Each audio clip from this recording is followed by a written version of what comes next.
Octavo Seminario Internacional, titulado Gobierno Abierto, suplicamos a los asistentes ocupar sus asientos.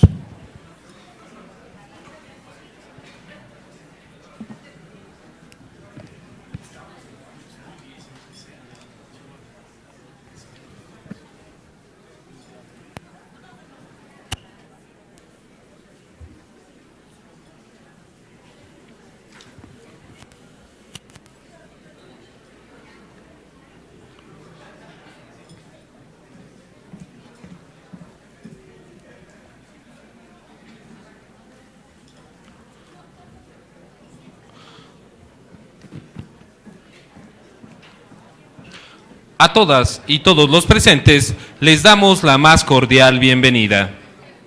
La dinámica del Octavo Seminario Internacional Gobierno Abierto consta de 5 mesas de trabajo, las cuales se desarrollarán durante estos 2 días.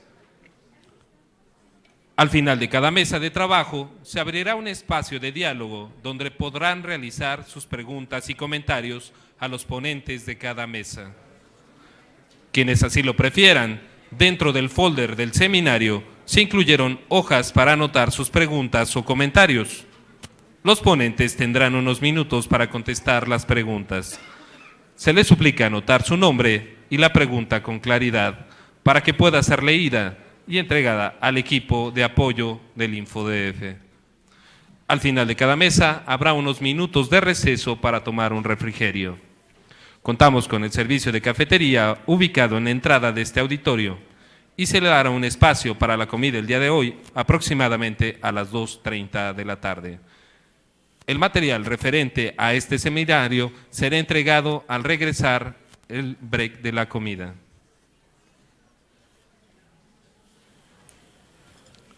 Iniciamos con esta octava seminario internacional con la conferencia magistral titulada Estado del Arte a nivel internacional. Para este espacio recibimos con un fuerte aplauso al maestro Álvaro Ramírez Alajuas. Bueno, muchas gracias. Como estamos hablando de gobierno abierto, yo voy a bajar al público. Vamos a ser más horizontales y trataré de hacer lo más didáctico posible para en media hora lograr seducirlos al lado positivo de la fuerza del gobierno abierto. Mi nombre es Álvaro Ramírez Alujas, vengo del sur del mundo, vengo de Chile. Hoy trabajo en la CEPAL, me autoconfieso como evangelizador de gobierno abierto, como un apóstol, así que espero que después de esta misa que vamos a tener esta mañana, tener muchos más acólitos en esta filosofía de gobierno en el siglo XXI. Y en particular, quiero comentarles un poco que la idea es que tengamos una breve pincelada sobre lo que es gobierno abierto hoy día, para después, ojalá tener un espacio razonable de preguntas y que podamos efectivamente tener un diálogo a propósito de los temas de gobierno abierto. Ahora, si me ayuda la tecnología, esto es maravilloso, ¿eh? Esto son las cosas que siempre en gobierno abierto hablamos de tecnología y por ahí aparece, sí, está la presentación, sí, estamos. Vamos que se puede.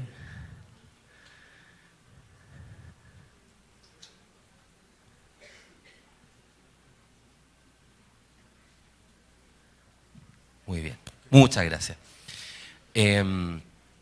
Bueno, la presentación tiene que ver con gobierno abierto, estado del arte. Yo lo pongo ahí como pregunta, digamos, porque lo que les voy a plantear hoy día son un poco los fundamentos desde los cuales surge o se instala en la agenda internacional el tema de gobierno abierto, ver un poco el contexto de qué es lo que ha pasado particularmente en Latinoamérica y contrastarlo con el contexto internacional y además ver un poco cuáles son los desafíos, qué temas están hoy día en la conversación general sobre estos temas. Y como mi descripción aparece ahí, digamos, yo soy un Jedi del gobierno abierto. Entonces, partamos diciendo lo siguiente. Esto es un graffiti que encontré en un muro por ahí, que es más fantástico para empezar la presentación de hoy. La mente es como un paracaídas, no sirve si no se abre. Yo lo que espero abrir hoy día no solamente son mentes, sino que también corazones, porque acá hay muchos funcionarios públicos, ¿no? Y el sentido que tiene el gobierno abierto en esta línea tiene justamente que ver con el tema que, a propósito de uno de mis maestros, Yoda, nos dice bueno, no sé si conocen a este personaje, digamos, yo soy un fan de Star Wars. De hecho, parte de lo que les voy a comentar es la historia de este señor. Este es Darth Vader, ¿no? Darth Vader era bueno, era el equilibrio de la fuerza, pero se nos fue para el lado oscuro, al lado oscuro de la corrupción, de la opacidad, de la falta de transparencia. Luke lo pudo recuperar al final, digamos, ¿no? Y nosotros tenemos la posibilidad de recuperar un Estado al servicio de los ciudadanos con este nuevo modelo de gobierno abierto. Y esas son las buenas noticias. Ahora, lo que dice ahí, que está mal traducido en realidad, es que para hablar de gobierno abierto uno tiene que abandonar los viejos paradigmas y entender de otra manera distinta qué es lo que está pasando hoy día en el mundo y en nuestras sociedades. Parafraseando un poco a Benedetti, Benedetti tiene una cita maravillosa que dice algo así como: cuando uno se empieza a aprender las respuestas, te cambian las preguntas. Y justamente el gobierno abierto tiene que ver con eso. Las preguntas que nos tenemos que hacer son distintas. Nuestras sociedades han cambiado, la ciudadanía está en la calle, hay una demanda por participación, por tener una influencia y un involucramiento en la agenda pública. Y además, en el contexto de las tecnologías y del conocimiento abierto de lo que está pasando hoy día en el mundo, ya el Estado o el sector público o el gobierno ya no tienen el privilegio del monopolio de tener las respuestas a los problemas sociales complejos que tenemos en el siglo XXI. Y esa es parte de la explicación que les quiero compartir a propósito de este tema de gobierno abierto. Entonces, en una galaxia muy, muy lejana, hace no mucho tiempo, sino que brevemente desde que esto se instaló en la agenda internacional, aparece el tema del gobierno abierto. ¿Y qué es lo que es el gobierno abierto? ¿Por qué las políticas de gobierno abierto se han instalado potencialmente de manera, digamos, muy fuerte en nuestra agenda y en particular en América Latina? ¿Y cuáles son las potencialidades, las oportunidades que eso nos entrega hoy día a propósito del título de este seminario? Lo primero, van a encontrar muchas imágenes en mi presentación porque tiene que ver justamente con tratar de transmitirles el mensaje. La primera necesidad que se instala, sobre todo partiendo de este siglo, es la obligación que tienen los gobiernos no solamente de rendir cuentas, sino que de efectivamente dar de alguna manera información fiable, confiable a la ciudadanía sobre lo que hace, sobre cómo se gastan los recursos, sobre cómo se toman las decisiones, sobre cuáles son los costos de oportunidad y cómo el proceso de diseño, implementación y evaluación de política pública se lleva a cabo. Y un poco el paradigma tiene que ver con esta imagen que está atrás, ¿no? Estaba la ciudadanía, el público ahí, preguntándole al gobierno: oiga, ¿qué pasa allá abajo? Yo quiero saber, ¿no? Y los gobiernos decían: no se preocupe, ¿no? Usted no necesita saber, ¿no? Déjeme a mí, que yo me hago cargo, ¿no? En una democracia, el acceso a información pública es un derecho fundamental para ejercer otros derechos, ¿no? Para ejercer derechos políticos, económicos, de acceso a bienes y servicios públicos. Por lo tanto, el primer elemento que se instala, yo diría, desde mediados del siglo pasado, bueno, no recordemos en todo caso que la primera ley, entre comillas, de acceso a información pública o de prensa es de Suecia, del año 1776. La mayoría de los países occidentales llegaron con bastante retraso a esto, ¿no? En particular, México tiene su ley de acceso desde el 2002 y muchos países de América Latina han incorporado esta legislación como una herramienta al servicio de construir mejores sistemas democráticos y mejores servicios públicos. Pero una primera necesidad tiene que ver con esto, ¿no? Con el tema del acceso a información pública. Por lo tanto, uno de los primeros pilares que viene desarrollándose en este concepto de gobierno abierto es el acceso a información pública como un derecho, la transparencia como una forma de gobernar de cara a los ciudadanos y la exigencia de la rendición de cuentas, ¿no? Que son conceptos que, si bien es cierto, están relacionados, no son lo mismo. Ustedes que son especialistas en estos temas, obviamente que en la práctica del ejercicio justamente de la ley de acceso a información pública y protección de datos, en el caso de México, tienen mucho más la experiencia en el cuerpo de lo que esto significa y de lo complejo que es adaptar a un sistema público a este tipo de exigencias, ¿no? Pero no solamente acceso a información pública, sino que hay un segundo movimiento que tiene que ver con el mejoramiento de la calidad y la innovación en los servicios públicos, ¿no?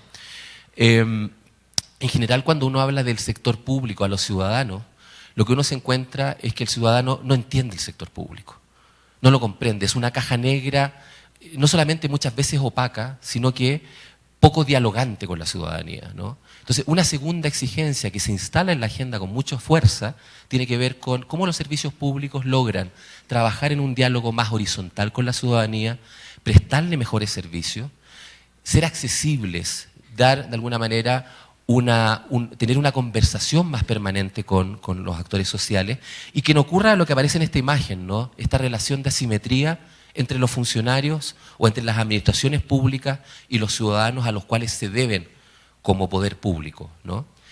No olvidemos que todo el discurso de la transparencia o del mejoramiento de servicios públicos tiene que ver fundamentalmente con garantizar el ejercicio de derechos. Cuando un funcionario atiende en la ventanilla a un ciudadano, no es solamente que le está entregando un bien o servicio público, está garantizando el ejercicio de un derecho que está consagrado en la mayoría de nuestros países constitucionalmente. Eso no hay que olvidarlo porque es el corazón de lo que está en este proceso de reforma. Y bueno, y evitar justamente esto de la tramitación, ¿no? Fíjense ustedes que una pregunta importante que yo les hago a ustedes es ¿por qué si el sector público ya tiene toda la información sobre nosotros como ciudadanos? Fíjense ustedes que el primer acto administrativo que uno tiene es el certificado de nacimiento. Y cuando uno se muere también, certificado de función. Nos vamos, vivimos nuestra vida, está marcada nuestra vida por distintos actos administrativos y por distinta información que maneja de nosotros el sector público. Y yo cuando hablo de esto me acuerdo mucho de Cantinflas, en la película El Ministro y yo, cuando él va a hacer un trámite y pasa durante todo el ministerio con las ventanillas y un montón de papeles, digamos, y cuando llega a la ventanilla correcta le dice el funcionario, ya son las 2 de la tarde, me voy a almorzar y le cierra, ¿no? Fíjense ustedes, en el siglo XXI, que estemos pidiéndole fotocopia del DNI a un ciudadano es bastante anacrónico, porque esa información ya la tiene el sector público. ¿Me sigue con esta idea? Entonces, la innovación viene justamente con cómo interoperamos al interior del sector público, cómo generamos alianzas también al interior del sector público, porque no es un tema técnico, sino que es un tema político, ¿sí? Es un tema de voluntades de compartir información y de eliminar la lógica de los silos dentro del sector público. Y lo tercero, la tercera razón que justifica este tema del gobierno abierto tiene que ver con la participación y la colaboración. No sé si ustedes utilizan Twitter, una herramienta súper poderosa, una red social que es bastante interesante, sobre todo para temas públicos, y aparece esta imagen cuando la red colapsa. Yo la utilizo mucho para explicar este concepto, que es que esas aguas que están ahí son los complejos tiempos que vivimos, las crisis financieras, las crisis económicas, el advenimiento de nuevas demandas sociales. La ballena es el Estado. Pero el Estado no puede navegar solitario en el siglo XXI, necesita de los ciudadanos. Y esos pajaritos que están ahí somos nosotros, los ciudadanos. Los que hoy día, a través de la inteligencia colectiva, a través del talento distribuido en distintas partes de la sociedad, podemos co-crear, coproducir, cogenerar políticas públicas en conjunto con el gobierno. Porque nuevamente les reitero, las respuestas que tenía el gobierno hasta finales del siglo pasado ya no son las más adecuadas. La ciudadanía lo que está pidiendo no es solamente mejor calidad de salud, educación, seguridad, etcétera, sino que participar, ser cómplice, ser partícipe del proceso de generación de políticas públicas. Porque también hay mucho de eso fuera. Y eso en un contexto además que tiene que ver con el concepto de netizens, ¿no? De ciudadanos en red, conectados en todas partes, a propósito del tema tecnológico. Entonces, para partir el viaje y hacerles este recuento, gobierno abierto, si bien es cierto, tiene que ver con tecnología, fundamentalmente tiene que ver con valores y tiene que ver con derechos, como lo decía en algún momento ahí al principio, tiene que ver con garantizar el ejercicio pleno y legítimo de derechos, tiene que ver con un cambio fundamental en la cultura política, en la cultura organizacional, en la cultura institucional de nuestro sector público y más allá, tiene que ver con prácticas cotidianas, tiene que ver un cambio radical, no solamente en nosotros como funcionarios o como parte del sector público, sino que también en la relación con los ciudadanos y con otros poderes del Estado, que mezcla actitudes y aptitudes. De aquí la P y la C hacen la diferencia. Aptitud es tener el conocimiento para hacer algo. La actitud es la disposición que yo tengo para hacerlo bien. ¿Sí? O sea, yo puedo tener todo el conocimiento del mundo, pero si estoy enojado con el mundo, no hago nada. Me resigno, me quedo ahí. Entonces, el gobierno abierto es una luz al final del túnel que nos permite articular estas dos cosas y recuperar el sentido de vocación de servicio público. Tiene que ver con un foco en el ciudadano, con una administración que empieza a repensarse, pero con el foco puesto en los ciudadanos y utilizando también al ciudadano como un pivote, como una palanca que me permite mejorar lo público. Tiene que ver con recuperar el espacio de gobernanza como un espacio de conversación permanente entre los actores, abrir las agendas, conversarlas, dialogar, construir conjuntamente. Y finalmente tiene que ver con cambios en la infraestructura del sector público, con las normas, Aunque yo, a propósito de lo que acaban de mencionar hace un rato, el gobierno abierto no se logra por decreto. El decreto es parte importante de un proceso de cambio, pero si no están las prácticas instaladas, si no existe la voluntad previa y no existe la emoción de cambiar, aunque usted haga 1000 decretos, no va a pasar absolutamente nada. Y eso se lo garantizo por la experiencia que después les voy a mostrar a propósito del contexto latinoamericano. Entonces tiene que ver con esto, y aquí otro detalle: gobierno abierto no es igual a gobierno electrónico ni a apertura de datos públicos. Grábenselo con sangre en el corazón. No tiene que ver con uso sofisticado de las tecnologías. Las tecnologías son una herramienta al servicio del gobierno abierto. El gobierno abierto tiene que ver con un cambio, si ustedes quieren, filosófico o paradigmático de cómo gobernamos en el siglo XXI entre todos, para todos y con todos. Bueno, y finalmente, algo que no es menor para ustedes, y esto, todos aquellos que trabajamos en el sector público, que trabajamos en la política, entendemos esto, pero a veces se nos olvida y no seamos ingenuos. Todo lo que tiene que ver con el Estado y la sociedad es un fenómeno de poder. Y por lo tanto, gobierno abierto tiene que ver con poder, tiene que ver con reducir las asimetrías, tiene que ver con recalibrar o reconfigurar los espacios de trabajo entre los distintos actores. Por lo tanto, es política. Cuando en algún momento a Nicolás Dassen y a mí nos encargaron en el Banco Interamericano escribir algo en el año 2012, que fue además, después les voy a comentar algunas cosas que tienen justamente que ver con México. Cuando uno hablaba de gobierno abierto, aparecen estas tres cosas, ¿no?, que les he mencionado. Por un lado, aumentar los niveles de transparencia y acceso a información pública a través justamente de la publicación de datos, ojalá en formatos reutilizables. ¿Para qué? Por un lado, para generar mayor control social, mayor rendición de cuentas, pero también los datos abiertos como el nuevo petróleo del siglo XXI que permite generar nuevos negocios, que permitiría eventualmente poder hacer aplicaciones que tengan algún tipo de impacto o que sean de utilidad pública. Primer principio. Segundo, el tema de la participación. Participación entendida como el proceso a través del cual los ciudadanos no solamente se les consulta sobre el diseño e implementación de políticas públicas, sino que donde codiseñan, co-crean con el sector público. Y permítanme aquí hacer la salvedad. Esto supone superar el paradigma de participación en la verbalización latinoamericana del yo participo, tú participas, él participa, nosotros participamos, vosotros participáis, ellos deciden. El gobierno abierto supone cambiar radicalmente el hecho de que si estamos todos, nos comprometemos todos, nos involucramos todos, decidimos todos.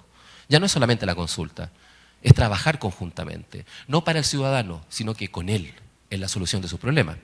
Y finalmente el tema de la colaboración al interior del sector público, que es la que facilita mejorar los servicios, pero también entre el sector público y el sector privado, entre el sector público y las universidades y centros tecnológicos, entre el sector público y las organizaciones de la sociedad civil. Es decir, la generación de un ecosistema que nos permita pasar de un modelo analógico, no digital, cerrado, hermético, a un modelo abierto, digital, inclusivo. Algunas cosas que están dentro de estos tres campos que ustedes conocen porque es parte de la estrategia que se ha venido desarrollando acá en México, en transparencia, portales de transparencia, portales de datos abiertos, declaraciones de patrimonio e intereses online, etcétera. Una serie de iniciativas que tienen que ver con este tema del acceso y también de la transparencia. En materia de participación, nuevos portales vinculados con cómo logramos involucrar a los ciudadanos a través de consultas o de procesos deliberativos, utilizando las herramientas tecnológicas, el famoso concepto de gobierno 2.0, que se afianza un poco en el tema de la tecnología. Y finalmente el tema de la colaboración, más relacionado con esto que les comentaba recién, alianzas público-privadas, trabajar el concepto de la innovación abierta. De hecho, parte de la idea de gobierno abierto viene de ahí, de que para innovar yo necesito trabajar con los actores que están fuera. Si usted quiere innovar en su servicio público, pregúntele a sus usuarios qué cambiaría de su servicio. ¿Qué ideas tendrían ellos? ¿Cómo lo harían? ¿No? Y eso efectivamente permite hacer un alineamiento entre lo que el servicio ofrece y lo que el ciudadano espera recibir. Esto ya se los dije recién, pero este cuadro, que a mi modo de ver refleja claramente, toda esta presentación creo que les va a quedar disponible para que ustedes la utilicen, la reutilicen, me la copien, la difundan, la critiquen, etcétera, digamos, muestra las tres esferas y cómo cada una de ellas se relaciona con las otras. Y fíjense ustedes que aquí hay algo bien importante. Si usted quiere que su sociedad sea más participativa, que canalice la participación, lo primero es la información. Si no, no estamos en igualdad de condiciones. La información es el primer pilar. Por eso aquí, en el materia de gobierno abierto, el orden sí altera el producto. Yo para poder participar en igualdad de condiciones necesito información primero. Por lo tanto, aquellos gobiernos que se cierren a entregar información y a compartirla, el fenómeno Gollum que le llamo yo, ¿no? Como el Señor de los Anillos, my precious. Y el anillo lo escondo, ¿no? Y la información es mía. Hoy día, si usted esconde la información, está haciendo un pésimo negocio. Compartir información significa inclusive atreverse a colaborar y a dar una señal a los otros, porque, digámoslo con sinceridad, si usted no está haciendo nada malo, ¿para qué va a esconder? No sé si me explico con esto. La transparencia, o sea, fíjense, a propósito del tema de las leyes, ¿no? Si el sector público fuera lo suficientemente transparente, no necesitaríamos leyes de acceso a información pública. ¿Estamos? O sea, la práctica precede. Y si tenemos leyes de acceso a información pública es porque algo no estábamos haciendo bien. Ahí está la justificación normativa, más allá de que también es pilar de una construcción democrática. Pero bueno, la información por un lado es un elemento, una materia prima para la participación y la participación para la colaboración, como les he dicho en este ecosistema completo que el gobierno abierto nos entrega. Entonces, ¿por qué este tema además es relevante? Más allá de lo que la mayoría de ustedes sabe, el gobierno abierto es un concepto viejo. Sin ir más lejos, el año 1934, un candidato al Congreso en Estados Unidos ya lo ponía en su promesa de campaña, entendiendo gobierno abierto como acceso a información pública, lo cual llevó a todo un debate en Norteamérica que condujo, digamos, a que el año 1966 se aprobara la Freedom of Information Act, la Ley de Acceso a Información Pública. Obama lo que hace, básicamente, a propósito del apoyo de las tecnologías en su campaña y cómo llegó a la Casa Blanca, es que, fíjense ustedes, y esto se le olvida a la gente, ¿cómo recibió Estados Unidos Obama cuando logró ser presidente? A meses de haber tenido una de las crisis financieras más complejas de los últimos años, una crisis de confianza brutal, y efectivamente él tenía que dar una señal de que el gobierno iba a trabajar con transparencia, con apertura, y que iba a tratar de trabajar también colaborativamente con el sector privado. Por eso, en enero del 2009, él firma el memorándum de transparencia y gobierno abierto, ¿no? Y genera este reposicionamiento de un concepto que estaba, pero, dado que lo estaba haciendo Obama, se posiciona nuevamente. Y a partir de esto, ¿qué es lo que sucede? El 22 de septiembre del año 2011 se crea la Alianza para el Gobierno Abierto. Una alianza que ya lo han dicho hoy día en la mañana, 8 países la fundan, entre ellos México. ¿Cuál es el propósito de esta alianza? Primero, promover que los gobiernos incorporen los principios de gobierno abierto en su forma de gobernar, ¿no? Transparencia, participación, rendición de cuentas y uso de tecnología e innovación cívica. Pero además, y esto es lo bonito del proceso, de presentar compromisos concretos a través de planes de acción de gobierno abierto. Pero ya no del gobierno solamente, sino que en conjunto con la sociedad civil. Y eso es un cambio, si me permiten, paradigmático, brutal en el siglo XXI. Tener que sentarse el gobierno con la sociedad civil a definir compromisos de gobierno abierto es algo inédito en términos de, y ojo, no es una convención anticorrupción, ni mucho menos, es un ejercicio voluntario que ha generado que al día de hoy ya sean 65 los países que están incorporados en la Alianza para el Gobierno Abierto. ¿Y cuál es el detalle maravilloso de esto? Bueno, ahí están los principios, yo les invito en todo caso a que conozcan, si no la conocen, la página de la Alianza, de la cual además hoy día, como decía también en la mañana algunos de los expositores, México es presidente de la Alianza por un año, acaban de recibir la presidencia el 23 de septiembre de este año. Pero si uno mira el mapa, y aquí viene lo interesante para nosotros como latinoamericanos, es que de los 65 países son 15 latinoamericanos. Y de hecho, la región más activa en materia de políticas de gobierno abierto es Latinoamérica. Y aquí viene otra cosa interesante para ustedes que trabajan en el sector público. Al paradigma de la nueva gestión pública, América Latina llegó con 20 años de retraso. ¿Sí? Lo exportamos. No tenía que ver con nuestras raíces. Eran cosmovisiones distintas que tratamos forzadamente de adaptar a nuestro sistema. Gestión por resultados, indicadores, planificación estratégica, balance scorecard. En el concepto de gobierno abierto, no solamente llegamos a tiempo, sino que hoy día, ya que hay alguna gente en la sala que puede apoyar esa afirmación, estamos haciendo cosas clase mundial y dándole lección a los países del norte de cómo hacer gobierno abierto, sobre todo desde la sociedad civil. Y eso es una cosa muy potente, porque en este paradigma ninguno está graduado, nadie puede darle charlas al otro sobre cómo hacer las cosas. Hoy día el gobierno abierto es un laboratorio de trabajo global donde todos aprendemos de todo y un poco la Alianza para el Gobierno Abierto es una plataforma en esa línea. Entonces, a propósito de este trabajo, nosotros, me invitaron a mí en el BID, este es un documento que lanzamos este año, monitoreando un poco qué es lo que estaba pasando con la agenda de gobierno abierto en América Latina a propósito de estos 15 países. Y una de las cosas que encontramos es que gobierno abierto hoy día en América Latina es parte de las estrategias de reforma del Estado y de modernización del sector público, es parte transversal. Dicho de otra manera, la forma de entender la reforma del Estado en el siglo XXI está siendo catalogada bajo esta etiqueta, bajo la etiqueta de gobierno abierto. Y aún más, si uno mira los 15 países de América Latina, qué es lo que han estado haciendo, cuáles son sus agendas, nosotros hicimos un catastro completo, sumamos todos los planes de acción de la primera fase de gobierno abierto de los países que estaban incorporados en la alianza, y fíjense ustedes lo interesante de esto. La alianza tiene 5 ejes estratégicos: mejoramiento de servicios públicos, aumento de la integridad pública, gestión efectiva y eficiente de los recursos fiscales, crear comunidades más seguras y avanzar en la rendición de cuentas y en la accountability, sobre todo también en el sector privado. Porque aquí también recordar una cosa: la corrupción es como una correa, se necesitan 2 para bailar el tango, decía mi abuela. Y normalmente siempre le cargamos la mano más al sector público, pero hay alguien que corrompe también, ¿no? Entonces las prácticas de apertura y de transparencia también tienen que ser una señal hacia el sector privado.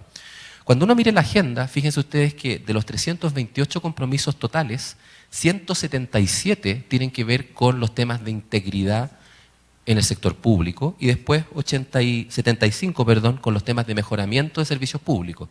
Que lo que hay en esos 75 compromisos es la agenda más tradicional de gobierno electrónico, entendiendo gobierno electrónico como utilizar las tecnologías para facilitar o mejorar las prestaciones a los ciudadanos, ¿no?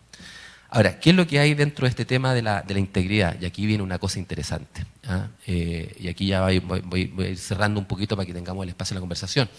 La integridad pública entendida como fortalecer, potenciar todos los temas de acceso a información pública, las declaraciones de patrimonio de intereses y los mecanismos de rendición de cuentas. Y fíjense que esto a lo mejor tiene que ver también con un proceso histórico, pero hay 3 países en la alianza, creo, a lo mejor se me olvida un cuarto, que no tenían ley de acceso a información pública antes de entrar a la alianza y hoy día la tienen. Brasil, Colombia y hace un mes atrás o 2 meses atrás Paraguay. Es decir, la alianza le sirvió como plataforma para efectivamente avanzar en reformas sustantivas como la aprobación de leyes de acceso a información pública. Ahora, si uno mira el desglose más detallado de los compromisos que hay detrás, aparecen cosas interesantes. Fíjense que de los 328, 94 tienen que ver con acceso a información pública propiamente tal. Fortalecimiento de los órganos garantes, de los mecanismos de rendición de cuentas, entre otras cosas. En un segundo espacio, lo que les decía yo de servicios públicos, 62 compromisos tienen que ver con eso.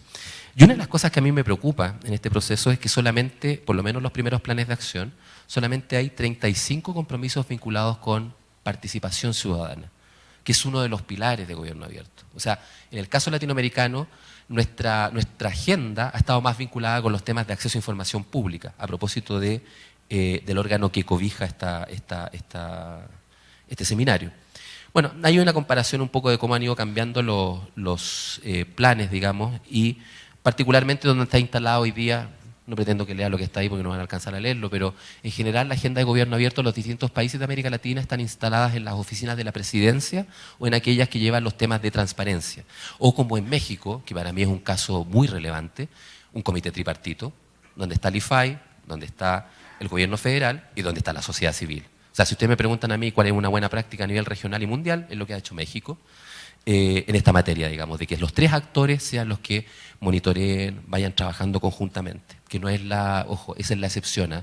No es la regla. La mayoría de los países ha hecho un trabajo incluso de gobierno abierto más desde el Ejecutivo, sin mucha relación con otros actores. Bueno, y aquí algunas buenas prácticas. Brasil, por ejemplo, creó un comité interministerial a propósito de estos temas. Chile sacó un instructivo presidencial muy a la Obama sobre el tema de liberación de datos y participación ciudadana. Los que les comentaba de México, el Comité Técnico Secretariado Técnico Tripartita. Perú, uno de los países que en América Latina creó una matriz de indicadores para poder monitorear y evaluar su plan de acción. Y bueno, Uruguay también, que tiene una serie de iniciativas muy potentes en materia de apertura de datos. Pero a propósito de cuáles son las cosas positivas y negativas, ¿no?, de este proceso, miramos los planes y nos encontramos con paradojas. ¿Y cuáles son las paradojas? Bueno, originalmente le habíamos llamado pecados, pero en el BID decir pecado era un poquito fuerte, entonces tuvimos que cambiarlo por paradoja. Primera paradoja, algo obvio, que tiene que ver también con la justificación de este seminario: el concepto de gobierno abierto es demasiado abierto. Hay tantas definiciones de gobierno abierto hoy día en el mundo como países están dentro de la alianza. Cada cual lo entendió en su particular manera, algunos como una extensión de la agenda de gobierno electrónico, otros como una agenda para la lucha contra la corrupción y el acceso a información, otros como modernización del Estado. Lo bueno en todo caso es que hemos ido acuñando poco a poco una definición más clara de esto, pero esto es un antecedente de la causa. Segundo, nuevamente reiterarle, un gobierno digital no es equivalente a un gobierno abierto, ¿sí? O sea, nuevamente, gobierno electrónico, apertura de datos públicos por sí solo no son gobierno abierto, son herramientas al servicio de lo otro. Tercero, una paradoja brutal. La mayoría de los planes está redactado en un lenguaje que mi abuelita no lo entendería. Entonces, una de mis luchas hoy día es que mi abuelita entienda el gobierno abierto y lo haga exigible. Cuando mi abuelita entienda lo que significa gobierno abierto, quiere decir que estamos haciendo bien nuestro trabajo. ¿Y qué significa que mi abuelita lo entienda bien? Que está escrito en un lenguaje que cualquier ciudadano lo entienda. Habían algunos planes de acción, no voy a mencionar los países, que para entenderlo había que ser, por lo menos, tener algún curso de derecho administrativo o tener algún tipo de manejo respecto al lenguaje jurídico del sector público. Entonces, fíjense ustedes, si los planes de acción de gobierno abierto quieren involucrar, comprometer, hacer cómplice a la ciudadanía, tienen que estar redactados de manera entendible, ¿no? Quinta paradoja, lamentablemente la participación fue la excepción, no la regla, aunque en el último tiempo se ha ido mejorando un poco más ese proceso. Y esto es parte también de que en el código genético de nuestras instituciones públicas no está el código de la participación como gen. Nuestras instituciones públicas, el modelo weberiano tradicional, no está configurado en origen, por defecto, en abierto. Entonces ese también es un desafío, cómo hacemos más abiertas nuestras instituciones. Y finalmente, una de las paradojas más interesantes es que, aunque ustedes no lo crean, el que el gobierno abierto efectivamente se instale como un elemento de transformación social no depende tanto solamente del gobierno y de sus instituciones, sino de lo que pase fuera de él, con la sociedad civil, con el sector privado, con las universidades, ¿no? Está la invitación justamente a repensar. Entonces, fíjense que a propósito de esto, bueno, algunos desafíos que aparecían ahí, pensar los planes de acción más en clave ciudadana, no agotar el tema de gobierno abierto al Ejecutivo, sino que incorporar otros poderes del Estado, y esto ya lo voy a decirlo en mis conclusiones, y finalmente incorporar otros temas, gestión de archivos gubernamentales, el tema de documentación, el tema de privacidad, o sea, el tema de datos y de privacidad no es un tema menor. El tema de la protección de los denunciantes. ¿Qué pasa si un funcionario denuncia corrupción? ¿Tenemos los mecanismos para protegerlo? En América Latina yo diría que está todo lo contrario, y de hecho hasta los campeones mundiales del gobierno abierto. Ustedes conocen los campeones mundiales, Estados Unidos, y conocen a un personaje que se llama Snowden, ¿no? O sea, el titán con pies de barro, ¿ah? El país que más habla sobre gobierno abierto tiene obviamente muchas deficiencias a propósito de estos temas de datos. Entonces, nuevamente reiterarles aquí, el gobierno abierto es una de muchas opciones para lograr mejorar nuestra sociedad y la calidad de vida de los ciudadanos. Pero eso depende justamente del esfuerzo que cada uno hagamos en cada uno de nuestros espacios.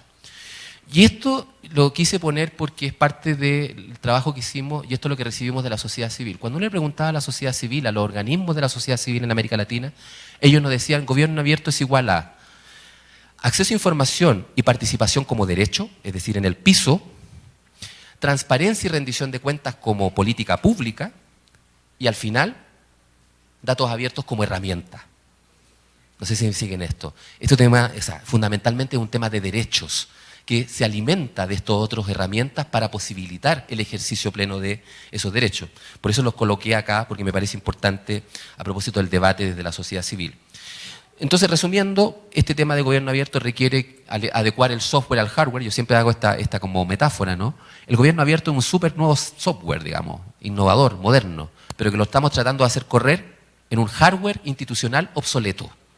En instituciones ojo, nuestro Estado, nuestras instituciones, nuestras leyes son a veces del siglo XIX, o sea, del siglo XX. Entonces, hacer correr un nuevo programa de estas cosas tan revolucionarias es casi incompatible y por lo tanto hay que trabajar eso. Segundo, el tema de transformar las políticas de gobierno abierto de políticas del gobierno de turno a políticas de Estado.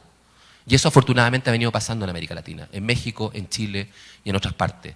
Ya no es el gobierno de turno el que asume la agenda, sino que hay una pasada, digamos, hacia el gobierno siguiente y esto se está instalando como política de Estado. Y finalmente, esto es parte sustantiva del esfuerzo que hacen los países por reformar sus modelos de gestión pública.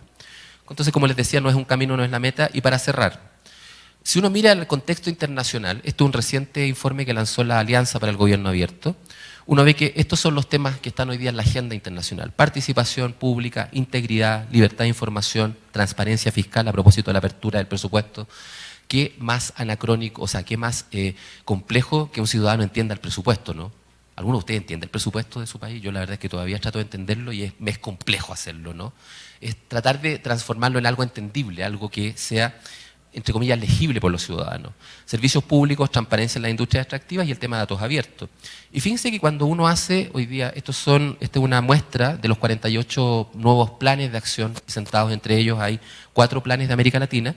Fíjense que de los 845 compromisos que están en esa muestra, 343 tienen que ver con gobierno electrónico. O sea, sigue teniendo una preponderancia la agenda de gobierno electrónico. Y después temas de construcción de capacidades, que esos temas antes no estaban. Capacitar a los funcionarios, preparar a las administraciones para poder acoger este paradigma, generar, digamos, algún espacio digamos, por ejemplo, en el tema de las compras públicas, que también es un tema no menor, en el tema de las contrataciones, en el tema de la rendición de cuentas, capacidades que antes no estaban instaladas. Y aquí hay una comparación, digamos, respecto a los compromisos nuevos y viejos. Bueno, y quiero cerrar, a propósito, darle gracias al InfoDF, porque acá en un café acá al lado, conocí yo a Andrés Hoffman, el año 2012, y tomándonos un café, nos hicimos la siguiente pregunta: oye, ¿qué pasaría si juntamos a un montón de gente que sabe estos temas y les pedimos que nos escriban artículos para un libro? La promesa del gobierno abierto, que no sé si la conocen, un libro que inventamos juntos y el InfoDF nos ayudó en esto, fue un trabajo que fue hecho en clave colaborativa. Ninguno de los que está aquí le pagamos nada, el InfoDF nos ayudó a editarlo y todo, y es un bien público, lo creamos como bien público. De hecho, estamos tratando de ver si podemos sacar una segunda versión de esto. Está disponible. Nosotros en CEPAL acabamos de sacar un documento sobre plan de gobierno abierto que muestra ciertas orientaciones sobre cómo hacer este tipo de trabajo. Y hay un montón de recursos más. En CEPAL tenemos una biblioguía para aquellos que estén más interesados en indagar sobre estos temas. Y finalmente, bueno, aquí hay algunas otras, hay una campaña que inventamos en España a propósito de definir estándares de gobierno abierto, que sigue estando vigente a propósito del tema de la definición de gobierno abierto. Pero yo quiero cerrar con lo siguiente, con estas 4 ideas que están acá. Gobierno abierto tiene que ver, como les decía, con derechos fundamentalmente. Tiene que ver con poner los derechos como un centro, como el corazón de los procesos de reforma. Y particularmente como el gobierno abierto como un instrumento, no solamente para garantizar los derechos humanos, sino que también para mejorar la política y la gestión pública, ¿no? Empoderando a los ciudadanos en el ejercicio de esos derechos. Lo segundo, más que tecnología, esto tiene que ver con un cambio de forma y de fondo en las relaciones de poder entre el sector público, gobierno y los ciudadanos. Tiene que ver con predicar con el ejemplo. Fíjense ustedes que yo les propongo una cosa hoy día. Ya no hablemos más de gobierno abierto. Tratemos de transitar hacia el concepto de Estado abierto. ¿Por qué Estado abierto? Porque para algunas reformas necesitamos al Poder Judicial, al Poder Legislativo. O sea, ¿quién más? Aquí lo veía acá recién cuando salí un ratito, las filas para los trámites. ¿Qué sector, discúlpeme, a lo mejor puede haber alguien del Poder Judicial y puede abrir susceptibilidades? ¿Qué sector en América Latina es más opaco? Falta modernización de los trámites, agilización de la atención a los usuarios que el Poder Judicial. Entonces, ahí hay una necesidad. Por eso yo les hablo de Estado abierto, donde incorporemos al Poder Judicial, incorporemos al Poder Legislativo, incorporemos a los municipios y a los gobiernos regionales. Si el gobierno abierto pretende ser una política bottom-up, no top-down, no de arriba hacia abajo, sino que desde la base hacia arriba, los municipios son fundamentales porque son el servicio público más cercano a la ciudadanía. Por eso el tema del laboratorio para la ciudad es parte importante de este esfuerzo, ¿no? Incorporemos también a las universidades, a los centros tecnológicos, y aquí viene algo importante, a la sociedad civil y al sector privado. Recuerden ustedes que muchas organizaciones de la sociedad civil reciben financiamiento del sector público. Muchos organismos multilaterales e internacionales reciben financiamiento del sector público. Bueno, así como le exigimos rendición de cuentas al sector público, también exijamos la rendición de cuentas a todos los demás. Ley pareja no es dura, ¿no? Entonces, ese es el modelo más de trabajar esto, y por lo tanto también la alianza es, si ustedes quieren, un piso, no el techo. Hay algunos países que hoy día no están en la alianza para el gobierno abierto a nivel mundial, pero sí están haciendo y están llevando a cabo iniciativas de gobierno abierto. Y finalmente, bueno, es una nueva forma de gobernar vinculando la participación, la transparencia, la apertura con colaboración cívica. Y sin ir más lejos, a propósito del encuentro regional que hubo la semana pasada en San José de Costa Rica, apareció una declaración, y que para mí es muy potente esto. El gobierno abierto está trascendiendo los temas de tecnología, por fin, afortunadamente para aquellos que venimos hace años trabajando en esto, y se está poniendo una agenda de derechos y de acceso a seguridad jurídica, al cumplimiento de otros derechos fundamentales. Y eso hay que incorporarlo también en la agenda post-2015, que es parte también del desafío que tenemos en nuestras sociedades para lograr superar la desigualdad y tener efectivamente justicia social. Bueno, la democracia, más que un sistema político, es el espacio efectivo de realización de los seres humanos como seres autónomos, colaboradores, respetuosos, responsables, imaginativos, abiertos, con la posibilidad de estar continuamente generando un espacio de convivencia en el mutuo respeto y la colaboración. Esto lo dice uno de mis maestros en Chile, Humberto Maturana, y yo les invito a esa reflexión, a que lo abierto es bueno para todos, es una herramienta para el desarrollo de nuestros pueblos, y como decía Fernando Pessoa, llega un momento en que es necesario abandonar las ropas usadas que ya tienen la forma de nuestro cuerpo y olvidar los caminos que nos llevan siempre a los mismos lugares. Es el momento de la travesía y si no osamos emprenderla nos habremos quedado para siempre al margen de nosotros mismos. Esa es la invitación en el fondo de recuperar la vocación del servicio público a través de este nuevo paradigma y finalmente hacer o no hacer. No nos quedemos en el intentar. O sea, este tipo de reforma o la hacemos o le mejoramos la calidad de vida a nuestra gente, que nosotros somos ciudadanos al mismo tiempo que funcionarios, o mejor nos quedamos en la casa. Mantengan la calma, abramos los gobiernos. Muchas gracias.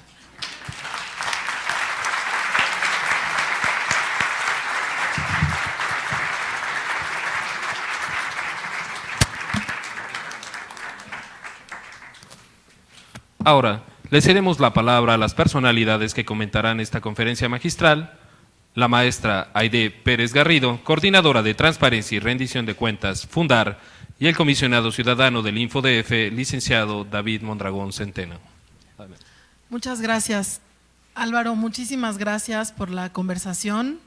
Muchísimas gracias por hacerlo tan amena. Creo que todos y todas la disfrutamos.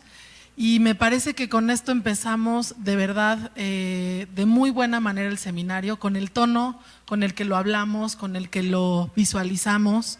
Es un muy buen marco de referencia, una muy buena patada inicial para comenzar la conversación, porque justamente lo que queremos es conversar. Hicimos una muy breve encuesta en la página de donde venía toda la información sobre el seminario, a lo mejor algunos de ustedes pudieron verla, y hemos recibido preguntas muy interesantes. Tenemos bien poquito tiempo. Y yo sí quisiera que tomáramos, yo incluso cedo mi tiempo de la próxima mesa porque además ya voy a estar aquí como mueble, ¿no? O sea, estoy así permanente en todas las mesas para que ustedes también puedan preguntar, podamos comenzar la conversación. Yo solamente quiero retomar una que es la que me parece paradigmática en el contexto actual que vive México. Hay mucho escepticismo sobre el gobierno abierto, leo mucho escepticismo en las preguntas. ¿Cómo realmente implementarlo? ¿Es una realidad? ¿Es una moda? Dice en particular en la región de América Latina existen importantes retos en el ámbito social, económico y político que amenazan su estabilidad y desarrollo. Creo que más que nunca ahora en México eso se hace cierto y preguntan de qué forma el esquema de gobierno abierto puede promover cambios sustanciales para su solución. Y yo le agregaría, cómo en un contexto, en esta crisis de inseguridad, de violencia que está pasando el país, cómo puede realmente el gobierno abierto servir para ayudar a garantizar seguridad, justicia y paz para las personas, que finalmente son derechos humanos y como lo hemos estado comenzando a decir, de eso se trata el gobierno abierto, de ayudar a que se garanticen derechos humanos.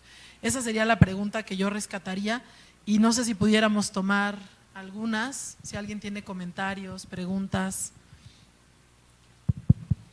Sí, yo nada más por mi parte para dar espacio a que ustedes hagan algunas preguntas, si no las han pasado por escrito pueden pedir un micrófono para hacerlas rápidamente y también aprovechar el micrófono para darle las gracias a Álvaro Ramírez Alujas, que realmente es un apóstol del tema, ha impulsado, motivado y difundido el gobierno abierto en toda Iberoamérica y aparte tiene una gran producción intelectual en la investigación y desarrollo de este tema y como ustedes acaban de ver, pues también es un gran motivador, ¿no? Entonces, por todo ello, muchas gracias Álvaro por estar aquí en México, difundiendo tu tema, evangelizando, ¿no?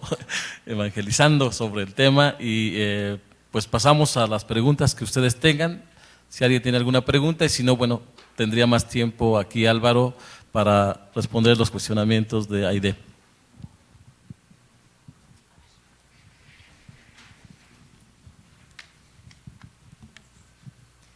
Buenos días, maestro Álvaro. Buenos días a todos. Muy expresiva y importante su ponencia. Aquí usted mencionó algo sobre el empoderamiento ciudadano. Yo le preguntaría, la parte de la cultura política del ciudadano, ¿en qué instancia está en este momento? Es decir, para que el ciudadano se empodere, necesita tener conocimiento de muchas cosas. Y actualmente creo yo que todavía nos falta mucho camino por recorrer. Perdón. Otra cosa que yo veo en el escenario es que lamentablemente el ciudadano no ha aprendido el camino de lo que es el acceso a la información pública. Es decir, cómo utilizamos la herramienta del acceso, no para informarnos sobre lo que hace el gobierno, sino para informarnos sobre lo que hace el funcionario, el vecino, o para desdeñar al funcionario. Por eso es lo que yo digo, la importancia de cómo vamos a empoderar al ciudadano, pero dentro de una cultura política que, le pregunto yo, ¿cómo la visualiza usted en estos momentos? Esa es mi pregunta.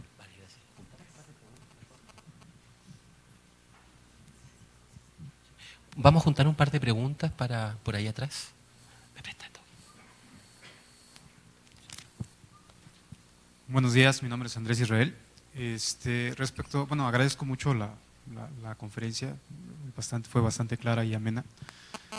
Dijo cosas que me marcaron mucho, sobre todo respecto a las metas que tiene como Latinoamérica y que específicamente son los países latinoamericanos quienes llevan la punta de lanza respecto a la participación sobre todo de la sociedad y quienes están impulsando esta agenda de gobierno abierto. Desde mi punto de vista es bastante sensato, puesto que las mismas sociedades latinoamericanas son las que han logrado cambios trascendentales gracias a los mismos grupos sociales que vivieron en dictaduras o que vivieron opresiones militares. Entonces fue la misma ciudadanía quien logró ese tipo de transformaciones. Específicamente en el caso de México, hay varias metas trazadas de acuerdo al documento que nos maneja y me llama mucho la atención en relación a lo que decía la maestra Idea, es que propiamente nosotros no tenemos ninguna meta o ninguna estrategia para tener comunidades más seguras, que justamente es lo que tenemos hoy en día con mayor carencia. Mi pregunta va encaminada en el sentido de, si bien nosotros tenemos sociedades o una sociedad cada vez más participativa, porque somos una sociedad de jóvenes, y los jóvenes son por naturaleza revolucionarios, participativos e inquietos, ¿qué pasa cuando el gobierno en estricto sentido cierra esa puerta para permitir esa inclusión de la misma sociedad civil? Si bien es cierto el gobierno abierto toma como base la participación de la sociedad para crecer de manera de afuera hacia adentro, ¿qué pasa cuando esa puerta no es totalmente abierta o en su caso únicamente es sesgada hacia ciertos grupos pues, relacionados con la gente, con la oligarquía o la gente que toma las decisiones? Va por ese lado.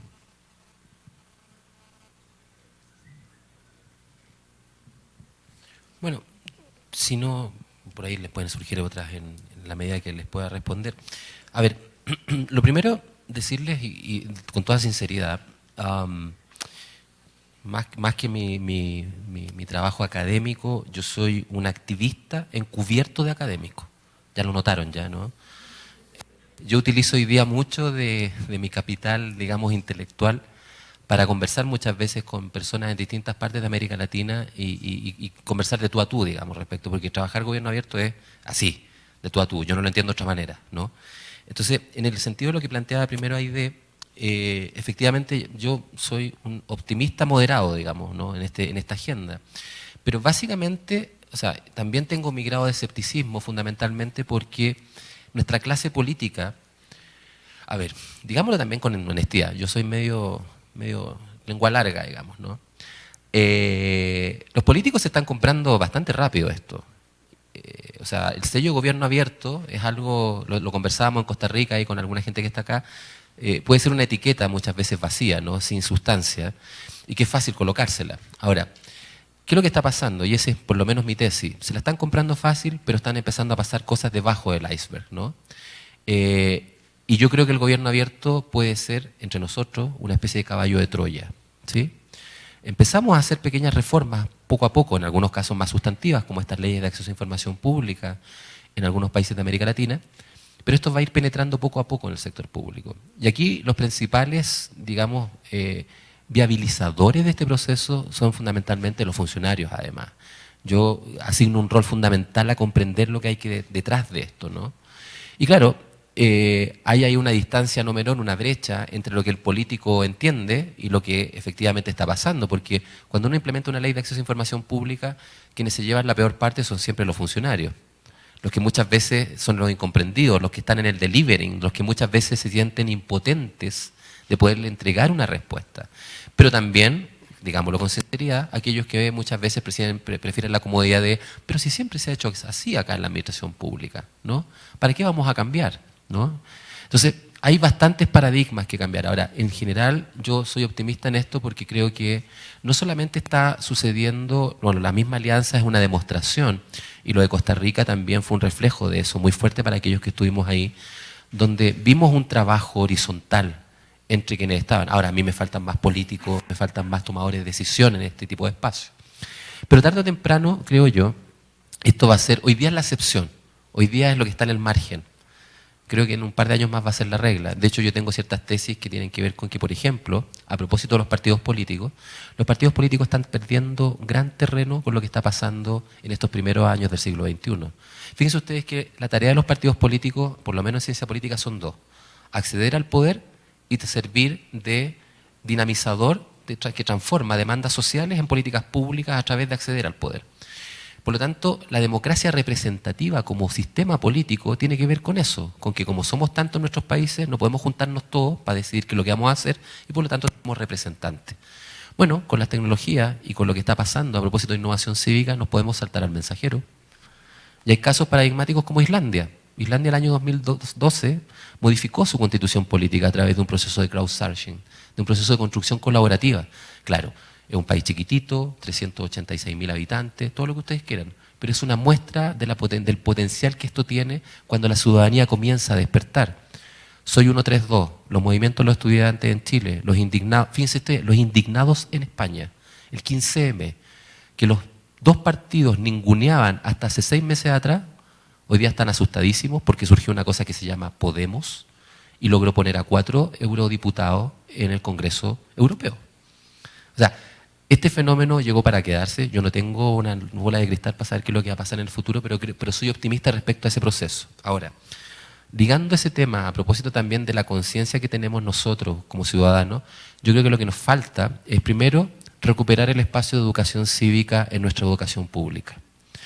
O sea, nosotros estudiamos profesiones, estudiamos en la educación, pero fundamentalmente en las sociedades que vivimos somos ciudadanos. Y muchas veces, y los digo como chileno, que sufrió en carne propia la instalación de un modelo neoliberal brutal durante los años de dictadura, las clases de educación cívica desaparecieron y nosotros tenemos que construir ciudadanos, tenemos que ayudar a configurar ciudadanos. Entonces, un rol es que esto sea parte de los currículum. El tema de educación cívica, fíjense ustedes, yo hago clases en la Universidad de Chile y a los alumnos de cuarto año les pregunto lo que dice el artículo 19 de la Constitución Política, que es la sobre derechos, deberes y obligaciones de los ciudadanos. Que un estudiante de cuarto año de ciencia política no sepa eso me preocupa, ¿sí? Entonces, hay que avanzar en eso. Los servicios públicos tienen que ser motores dinamizadores también de empoderamiento ciudadano, porque además les conviene. Se reducen los costos de transacción, se reducen los malos ratos. De hecho, una de las arengas que yo planteo en Gobierno Abierto es luchar contra los zombies en el gobierno y en el sector público. Andar sonriendo en los pasillos del sector público es una ofensa, es un delito. Andar feliz en los pasillos es como si uno estuviera medio loco, ¿no? Porque hay que andar con la cabeza agachada, resignado, enojado. Entonces yo digo, acá hay que recuperar. Cuando no le brillen los ojos a sus colegas en el trabajo, preocúpense. Porque como decía Facundo Cabral, todo aquel que no ama en lo que trabaja, aun cuando trabaje todo el día, es un desempleado.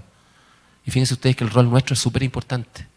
Somos los que tenemos la responsabilidad por mejorarle la calidad de vida a nuestros pueblos. Todo aquel que, por eso yo le rindo mucho pleitesía y honor a la gente que decide trabajar en el sector público. Porque hay que tener vocación, hay que estar dispuesto a soportar los golpes, muchas veces, de no ser comprendido, de tener jefes que a veces, digámoslo con sinceridad, atornillan al revés, ¿no? Pero ese desafío tiene que ver también con acercar a la ciudadanía. Y con eso respondo también al tema del empoderamiento ciudadano. Hoy día América Latina está floreciente de organismos de la sociedad civil, en todas partes, Fundar, Socialtica acá en México, Ciudadana Inteligente en Chile, Data en Uruguay, etcétera, que están están de alguna manera capitalizando esto en favor de la ciudadanía, ¿no? Ahora, efectivamente son unos pocos, porque las leyes de acceso a información pública en todos los países, efectivamente la sigue utilizando una élite muy pequeña, los periodistas, consultores, etcétera, académicos. Por eso les decía yo lo de mi abuelita, ¿no? El esfuerzo nuestro es tratar de que la gente se entere y sepa de que acceder a información pública le va a permitir acceder a otros derechos. De que si yo accedo a información voy a poder hacer trámites mejor, voy a poder obtener becas, voy a poder digamos, legitimar el ejercicio de otros derechos, ¿no? Entonces, eso es parte del proceso que tenemos que ir desarrollando para incluir, porque, ojo, lo que a mí realmente me preocupa, a propósito de lo que decía Aide al principio, es que acá no está la voz de los excluidos. Cuando nos encontramos nosotros en las reuniones de gobierno abierto, a mí me gustaría ver más a los campesinos, a las juntas de vecinos, a los obreros, no a los mismos sospechosos de siempre. Porque, a ver, lo voy a decir y con esto cierro esta primera tanda de comentarios. Si gobierno abierto es creer en Dios, por alguna manera, digamos, creer en un bien superior que nos va a ayudar a mejorar nuestras sociedades, hoy día hay distintas iglesias, ¿sí? O distintas religiones. Pero resulta que entre las religiones somos como una torre de Babel. Entonces están los de datos abiertos, están los de tecnología, etcétera, y no tenemos todavía eso. Y más encima hay una gran cantidad de excluidos que no participan de esto, ¿no? Entonces, ahí el rol de intermediación, si ustedes me permiten, de cómo logramos poner en común esto, me parece fundamental porque, además, y esto pretendo no herir susceptibilidades tampoco, pero por lo menos a los políticos yo los elijo en un proceso democrático y si son corruptos, me la banco y voté por ellos y lo castigaré en el periodo siguiente. Pero a los representantes de la sociedad civil, a los empresarios, ¿quién los elige? Entonces, no sé si me entienden con esto, pero el empoderamiento pasa por darnos cuenta que nuestras propias relaciones en nuestro trabajo a veces funcionamos asimétricamente, ¿no? Entonces, esto es un cambio muy profundo y que yo les invito además a ser aliados de la fuerza, porque el lado oscuro está en todos lados. Y ojo, el principal enemigo del gobierno abierto no está afuera, está dentro de los gobiernos, está dentro del aparato público. El no se puede, el sí, pero, 3 puntos suspensivos, esto es demasiado complicado, etcétera. O sea, tratemos de que nosotros seamos como les digo, ojalá después de este seminario ustedes sean parte de la evangelización que necesitamos, no para que el gobierno abierto sea una realidad, que en realidad, la verdad es que a mí no me importa tanto eso, sino que a que tenga impacto, resultado y mejore la calidad de vida de la gente. Que eso yo creo que es lo fundamental para todos los que estamos en esta sala.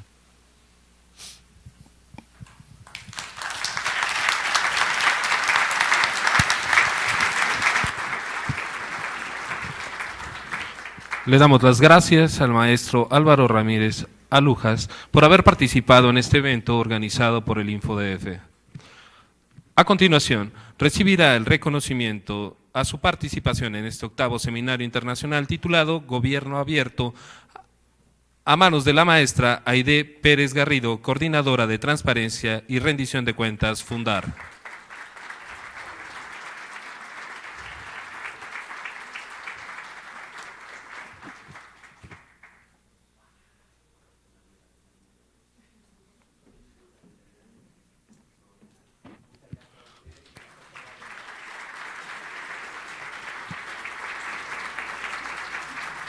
Tendremos un receso de 10 minutos para instalar la primera mesa de trabajo.